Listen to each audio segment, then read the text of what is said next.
Finn turned to Ingrid and asked, "You want us to sneak in, pretending to be a trade caravan? Why all of a sudden?" Ingrid replied, "It's just a gut feeling. I don't trust that tunnel." Finn said, "All right, we can slip in with the merchants moving in and out of that area." Ingrid asked, "When exactly are they coming?" Finn answered, "Tomorrow morning." Ingrid thought to himself, "If I can't get over that wall tomorrow, then there's no way we can sneak in at all. What kind of wall did I face today?" Torres groaned. "So we're just going to wait another day?" Finn smiled. "Well, since we've got time, how about a little party?" She shouted, "All right, guys, bring out everything you've got." Ingrid blinked. "Wait, what do you mean exactly?" The crew brought out food, drinks, and all sorts of fun things. Ingrid muttered, "Don't tell me they're drinking this close to enemy lines. Have these guys lost their minds?"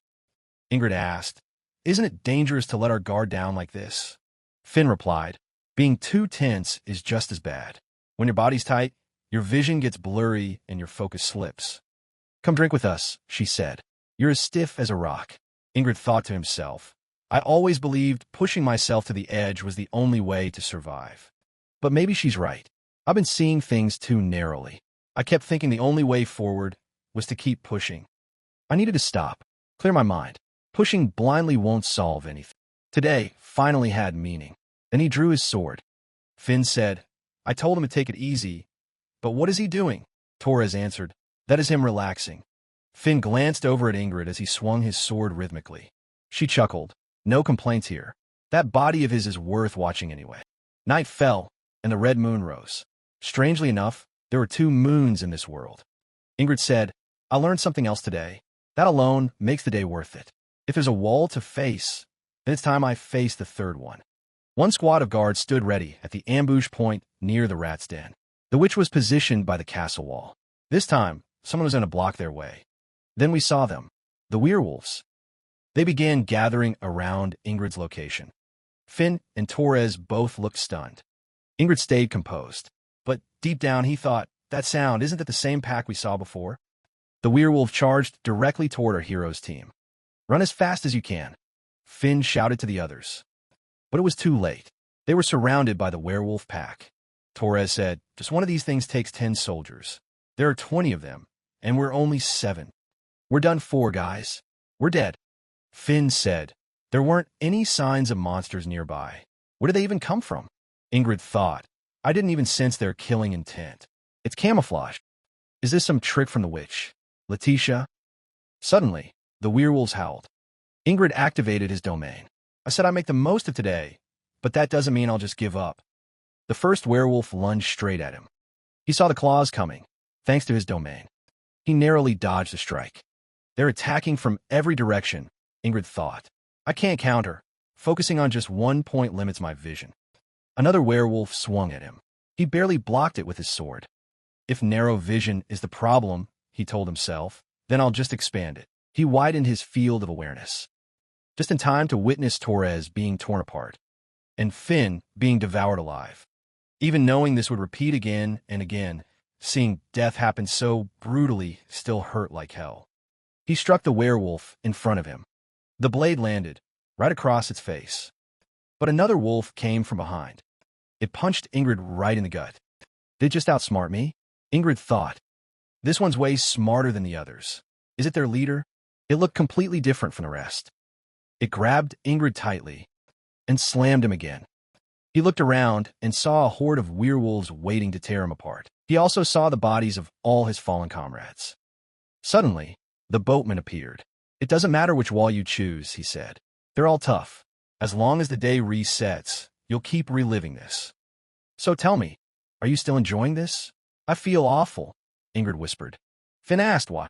Torres added, "What's wrong with you, man? Are you sick?" Ingrid explained, "That's why I can't stop. It's carved into my hands." Then he turned to the group. "No, I'm fine. Let's go. Even if all paths are sealed, I'll make my own. I'll smash through that wall, any wall, even if all 3 close in on me." They entered the rat's den once more. Ingrid thought, "I've considered what to do if I ever get trapped. Torres and Finn can't take on these soldiers or werewolves head on. If we're surrounded in a tight space, it'll be the end of us. The only smart move is never getting cornered. If I use my instincts, I might detect the trap." But suddenly, soldiers ambushed them again. Ingrid said, my instincts didn't feel anything. They stabbed him dozens of times with spears. As he died, he muttered, no way. Was there magic involved too? Then we saw Ingrid fighting the witch. He asked Letitia, was that hidden magic in the tunnel you're doing too? Letitia smirked. So, you figured it out. The captain's not doing his job properly. With a flash of her magic, she attacked Ingrid and killed him. Later, we saw him training in the assassin's technique. Why won't this thing work? He muttered. Torres snapped. You really are an idiot, huh? Ingrid thought, when a mage is involved, instinct won't help avoid traps. And even if I dodge them all, there's just too many enemies. Can I really take them all on? The same goes for the werewolves. This is me versus a horde. I need something to bridge that gap. No use charging in blindly again. Don't rush it. This is a rare chance to fight for real, to finally let it all out. Ingrid was dying again and again. He told himself, I can't waste this loop. I have to use every second to sharpen my skills. And then, we see him kill one of the wolves, only to be devoured by another right after. Then, that same mysterious man on the boat speaks again. Are you really going to stay stuck in this loop forever? If not, then pick a wall and break through it. Ingrid replies, the more I repeat this day, the more I feel it. Each of the three paths is a solid wall in its own way. Honestly, it's hard to pick just one. And so, a new day begins. Torres looks over and asks, Ingrid, what are you doing? Our hero is training, refining his assassin technique. Torres is stunned. Wait, you couldn't pull this off yesterday. Since when can you do that? Ingrid responds, since about 30 days ago. Torres stares, confused. What are you even talking about? Ingrid says calmly, I've trained long enough. This is attempt number 79.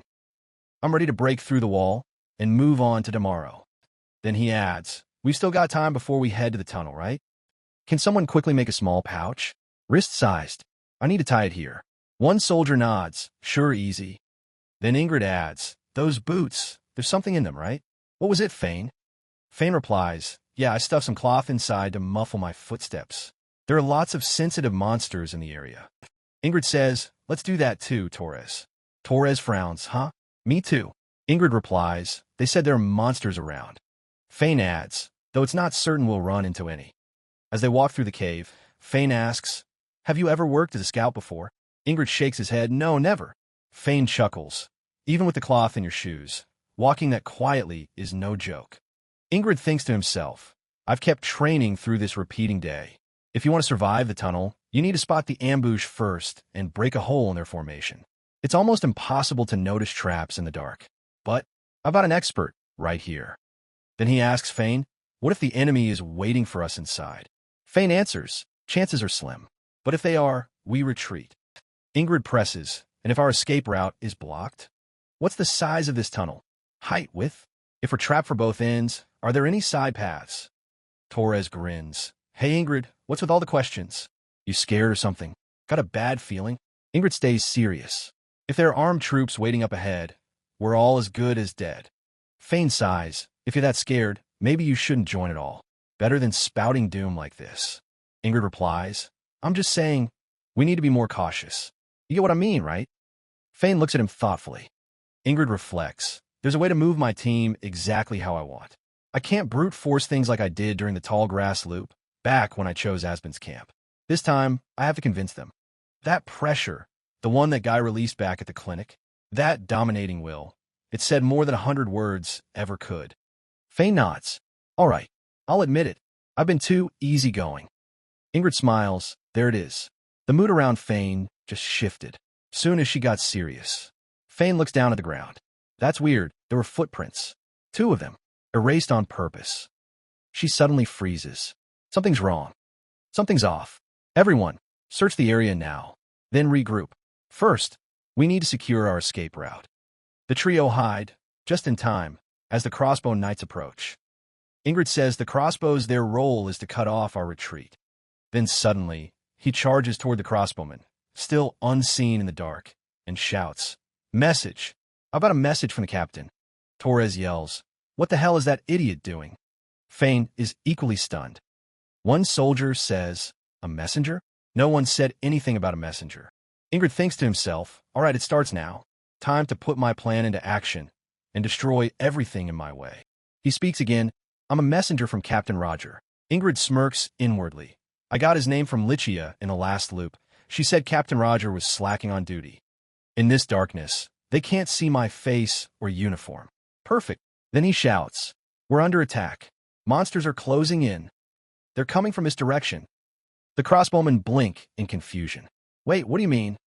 Ingrid grins. Just knowing the captain's name was enough to make them believe I'm one of Aspen's men. The soldiers froze in shock the moment they got a good look at Ingrid. He kept walking, thinking, yeah, if I get any closer, they'll recognize me for sure, but by then it'll be too late. In a flash, he drew his sword and struck down the first soldier. The archers shouted, he's not one of us. He's an intruder. Attack him. But Ingrid didn't stop. He grabbed their commander, held a blade to his neck, and growled, try anything, and I'll take his head off right now. The commander shouted, damn it, shoot him. We don't need him alive. Ingrid barked, you call yourselves trained? You Espen dogs can't even handle me on my own. He laughed coldly. Come on, try something different. Anything. You all fight like idiots. Finn, hiding nearby, thought to herself, what is this lunatic doing? Is he creating a distraction for us? If there are more enemies ahead, this could turn into a huge mess. Ingrid taunted again. Are those bows just decorations? Honestly, they might as well be. Finn whispered, I need to make sure no one's sneaking up from the other side.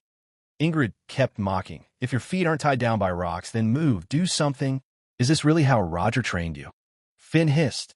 Will you shut up already? I can't hear T. Wait, no way. Suddenly, Ingrid screamed, Roger. A loud, chaotic cry. He thought, in this darkness and all this noise, she must know what to do now. And just then, Finn darted behind one of the soldiers, fast as lightning, and began to strike. From another side, Torres jumped in too. He had understood the plan and began cutting down enemies. Ingrid thought, every bit of chaos, every sound, every distraction was just cover for our real move. Finn whispered to herself, Ingrid, you mad genius.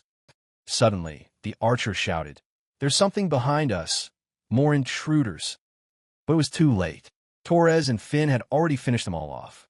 Even with the enemies down, Ingrid kept shouting, making noise. One remaining archer, trembling, raised his bow and yelled, you cursed bastard. He fired, but the arrow missed and struck his own captain right in the arm, killing him instantly. The rest of the archers lunged at Ingrid, determined to take him down. Ingrid whispered to himself, all right, time's up. I stalled them long enough. Then, with a swift motion, he threw a pair of whistling daggers, striking two more soldiers and knocking them flat. Finn called out, let's go. Head for the exit. But suddenly, they all heard footsteps behind them. Ingrid turned sharply. They're here. The main unit of the Greyhounds had arrived, led by Captain Roger himself. Ingrid shouted at them, I have a message from Lichia. Run. Roger's eyes widened. Damn it. Get them now. The soldiers took off, chasing after Ingrid, Finn, and Torres. Finn asked quickly, are they really going to keep chasing us forever? I'll lead them toward the river, or maybe the cliff. It might be safer. But Ingrid cut her off. No, let's head to the camp. Finn frowned. What? Why the camp? Ingrid snapped. No time to argue. Let's move. So, what exactly has Ingrid planned for the 3 walls ahead?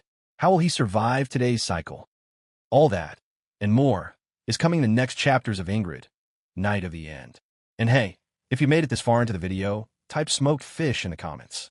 Don't forget to like, subscribe, send prayers to the prophet, and always, always pray for our brothers and